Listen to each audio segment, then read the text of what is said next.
Honey, I'm in the living room. Please come here and sit down. We need to talk. Damn it. Hori wanted to finish whatever Surrey had cooked, drink a beer, watch Chicago Fire, and go to bed. Just perfect. This day couldn't have been crappier. I'm coming, dear. Hori saw his wife sitting nervously on the sofa.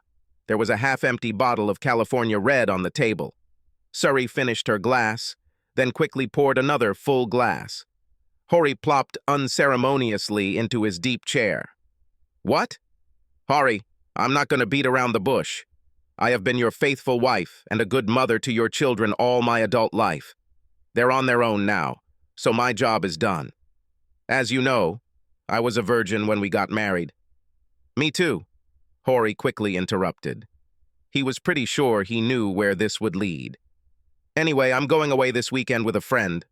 What's his name? Hori's patience had already run out. If you want to know, this is Stan. You mean your boss, Stanley Carrington? I think our son is older than him. Don't be capricious, Hori. He's 30. Give me credit. Anyway, I want to experience other men. I know you love me and will let me take some time off. When it's all over, I'll make it up to you and our lives will move on. Oh, for Christ's sake, be realistic, Surrey. If you do this, our marriage will end. Stop being so melodramatic, Hori. You won't divorce me over this little thing. Besides, it would cost you too much. That's true, but I would still reject the cheating whore wife. Surrey rolled her eyes, ignoring Hori's insult. Moreover, Stanley will pick me up on Friday evening. I expect you to invite him in. He was a little nervous about it, so I thought seeing that you were okay with it would help him cope. Seriously? Do you want me to entertain your boyfriend while you finish getting dressed for your weekend with him? Don't be rude, Hori, but yes, that's what I expect from you. Offer him a drink. Yes, darling. Needless to say, it was a little chilly at the Bismarck house on Friday night. Hori slept on a pull-out bed in the office. The only comment from Surrey was, "Really, Hori, you are acting so childish." At exactly 7 p.m., a new melody sounded on the doorbell. Hori, what was that terrible sound? It's the doorbell, honey. I changed the music. What is this melody? It's hauntingly familiar. It's called El Deguelo, honey. He called out to her. Surrey had been preening all day and still wasn't ready. Well, I don't like it. Please change it later. Now let Stanley in. I need another 15 minutes to get ready. Offer him a drink. He loves bourbon. Of course, dear. Hori looked through the peephole. Yes, it was that little shit, Stanley. Hori opened the door wide. Stanley had a grin on his face that lasted until Hori crushed his balls with one vicious kick of his new Tony Lama crocodile pointy boot.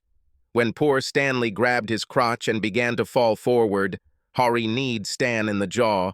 Stanley vomited, fell on the porch, and passed out. Hori closed the door and went back to his TV show. 20 minutes later, Surrey made her grand entrance and looked around in confusion.